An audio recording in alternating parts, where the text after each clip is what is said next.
నమస్తే, welcome to are Telugu. ప్రస్తుతం మన భారతదేశ ప్రధాని నరేంద్ర మోదీ అటు ఇండోనేషియా, న్యూజిలాండ్, ఆస్ట్రేలియా పర్యటనలో ఉన్నారు. దీంట్లో ఇండోనేషియా పర్యటన అయితే పూర్తయిపోయింది. ఈ ఇండోనేషియా పర్యటన మన దేశానికైతే చాలా అంటే చాలా ఇంపార్టెంట్. సో అసలు ఎందుకు మోదీ ఇండోనేషియా వెళ్ళిండు, సో దానివల్ల మనకు వచ్చినటువంటి ఫలితాలు ఏంది, సో ఏమేమి ఒప్పందాలు జరిగినాయి అనేది ఈ వీడియో క్లియర్ కట్గా తెలుసుకుందాం. సో దాంతోపాటు ఇండోనేషియాలో మన దేశానికి దక్కినటువంటి గౌరవం అంతా ఇంత కాదు. ఇండోనేషియా అనేది ప్రపంచంలోనే అత్యధిక ముస్లిం జనాభా శాతం ఎక్కువ ఉన్నటువంటి దేశం. అయినప్పటికీ అక్కడికి మన దేశ ప్రధాని వెళ్తే వాళ్ళు అంటే ఆ దేశం కొన్ని గంటల పాటు ఒక హిందూ దేశంగా మారిపోయింది. అంటే వాళ్ళు చేసినటువంటి అతిథ మర్యాదలు కావచ్చు, మన దేశ ప్రధానికి ఇచ్చినటువంటి గౌరవం కావచ్చు మామూలు కాదు. సో దాంతోపాటు ఇండోనేషియాకు చెందినటువంటి ప్రధాని ఏమంటాడంటే, నా రక్తంలో భారతదేశానికి చెందినటువంటి DNA ఉంది. సో నేను భారతదేశాన్ని ప్రేమిస్తున్నాను. భారతదేశానికి చెందినటువంటి జాతీయ గీతం కానీ అక్కడ ఉన్నటువంటి సంగీతం కానీ వింటే ఇప్పటికీ గూస్ బంప్స్ వస్తాయి నాకని అని చెప్పి ఒక స్పీచ్ ఇవ్వడం జరిగింది. దానికి భారతదేశంలో ఉన్నటువంటి ప్రజలందరూ ముగ్ధులైపోయారు. సో అయితే ప్రస్తుతం ఈ ఒప్పందాలు ఏం జరిగినాయి, అది మన సబ్మెరైన్ వ్యవస్థ కావచ్చు, లేకపోతే హిందూ మహాసముద్రంలో జరిగినటువంటి సంఘటనల గురించి కావచ్చు, లేదంటే మన సైనికులకు సంబంధించినటువంటి అంశాలు ఏమేమి ఉన్నాయో క్లియర్ కట్గా తెలుసుకుందాం. సో వీడియోలోకి వెళ్ళే ముందు ఒక్క లైక్ కొట్టండి. మన దేశ సైనికులకు మద్దతుగా జై హింద్ అనో జై భారత్ అనో ఏదో ఒక కామెంట్ పెట్టండి. సో మొన్న ఏదైతే 4-5 నెలల కింద ఇరాన్కు, అమెరికాకు, ఇజ్రాయెల్కు యుద్ధం జరిగిందో, సో ఆ యుద్ధం స్టార్ట్ అయినప్పటి నుంచి వెళ్ళి ఇరాను పెద్దగా వార్ చేయకుండా ముందు ఈ హర్ముజ్ జలసంధిని వీళ్ళు బ్లాక్ చేయడం జరిగింది. సో ఈ హర్ముజ్ జలసంధి మూసివేయడం వల్ల ప్రపంచ దేశాలు మొత్తం అతలాకుతలం అయిపోయినాయి. సో ఎందుకంటే ప్రపంచంలో ఏ దేశంలో అయినా ఏ ఫ్యాక్టరీలు కానీ ఏ వ్యవస్థ నడలన్నా కానీ ముడి చమురు అనేది అవసరం పడుతుంది. సో అది ఏ దేశం గుండా ఏ జలసంధి గుండా అయితే వస్తుందో ఆ హర్ముజ్ జలసంధిని వీళ్ళు మూసివేయడం వల్ల సో మిగతా ప్రపంచ దేశాలన్నీ ఇటు అమెరికాను ఇటు ఇజ్రాయెల్ను బదనం చేసినటువంటి పరిస్థితి. సో ఎందుకంటే వీళ్ళిద్దరూ చేసినటువంటి పని వల్ల ఇరాను హర్ముజ్ జలసంధి మూసివేయడం వల్ల ప్రపంచ దేశాల్లో ఉన్నటువంటి చాలా వరకు ధరలు అయితే పెరిగినాయని చెప్పి సో తీవ్రమైనటువంటి వ్యతిరేకత వచ్చింది అమెరికా మీద. సో ఇప్పుడు మరి మనకెందుకు ఇది ఇంపార్టెంట్ ఎందుకు తెలుసుకోవడం అంటే, ఇప్పుడు ఇండోనేషియాలో జరుగుతున్నటువంటి ఒక పోర్ట్ ఏదైతే ఉందో సబాంగ్, సో దానికి మన భారతదేశం మద్దతిస్తూ దానికి అది పోర్టు నిర్మాణం కోసం మన భారత నాయకులైతే హెల్ప్ చేయడానికి ముందుకెళ్లారు.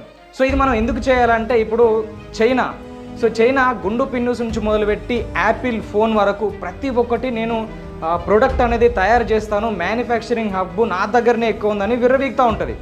సో ఇప్పుడు ఏమవుతుందంటే, ఇది ఏం చేయాలన్నా మళ్ళీ దీనికి కూడా ఈ ఇంధనం కావాలి, ముడి చమురు కావాలి. సో దీని దగ్గర మరి ఆయిల్ నిల్వలు కానీ ముడి చమురు నిల్వలు కానీ లేవు. సో దీనికి ఎక్కడి నుంచి వస్తాయంటే మళ్ళీ సేమ్ అటు రష్యా నుంచి కావచ్చు, లేదంటే ఆఫ్రికన్ కంట్రీస్ నుంచి కావచ్చు వస్తాయి.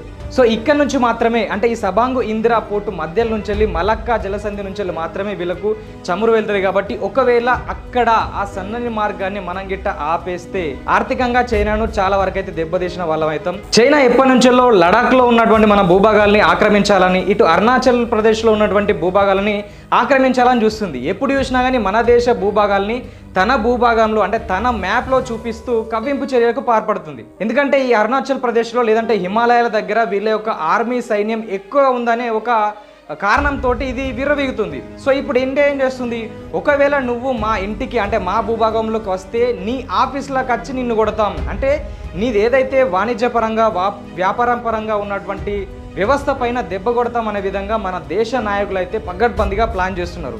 సో దానికోసం ముఖ్యంగా హిందూ మహాసముద్రం మీద ఒక కన్ను అయితే వేసిర్రు. సో దీని ద్వారా ముఖ్యంగా చైనా ఏదైతే మిగతా దేశాల నుంచి ముడి చమురు తీసుకెళ్తూ ఉంటుందో, సో అక్కడ ఉన్నటువంటి ఒక జలసంధిని ఆధీనంలోకి తెచ్చుకొని చైనాకు ముక్కుతాడు వేయాలనే విధంగా భారతదేశ నాయకులు అయితే ప్రస్తుతం పథకం వేస్తున్నారు.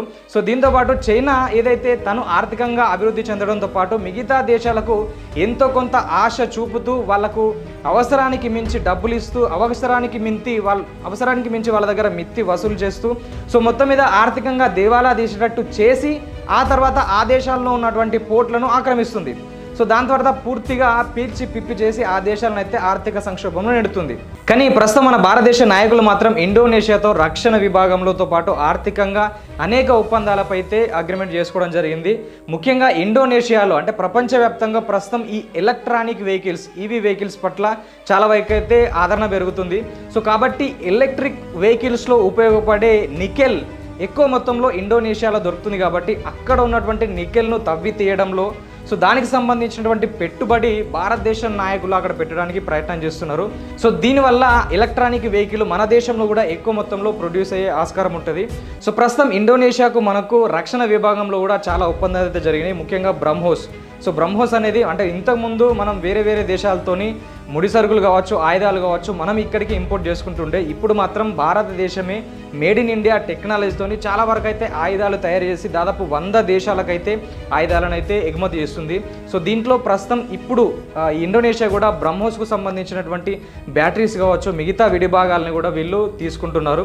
దీనికి సంబంధించి ప్రస్తుతం 1900 కోట్లకు సంబంధించినటువంటి ఒప్పందాలు జరిగాయని చెప్పేసి చెప్తున్నారు. సో ఇది ఇండోనేషియాకు వెళ్ళినటువంటి మోదీ పర్యటనలో ఉన్నటువంటి అంశాలు.